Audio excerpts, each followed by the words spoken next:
عزیز، من سالاد تیار کرده استم. از پیش از سالاد تیار کردن جرغون ما تیار میکنم. میمونمش بعد از قفای سالاد میشم، چون که امروز خانه ما مهمان میبیاید. تیاری برای آمدن مهمان ها. از من 2 قاشق کلان جرغون میاندازم.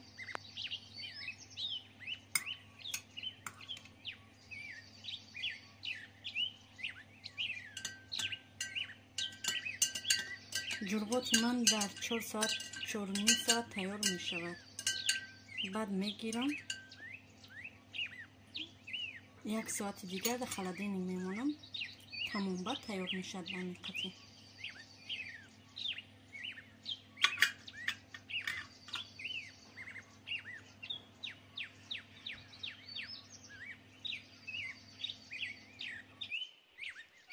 دوستان عزیز، این کپوست ما میده کردم.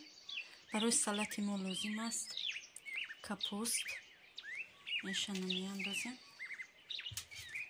2 دانه بادرینگ، 5 دانه تخم، گوشت مرغ، مایونز، زیلیون گاروشک، کوکروس. باز ما همش خیلی میده میکنم. همش یک جای میکنم.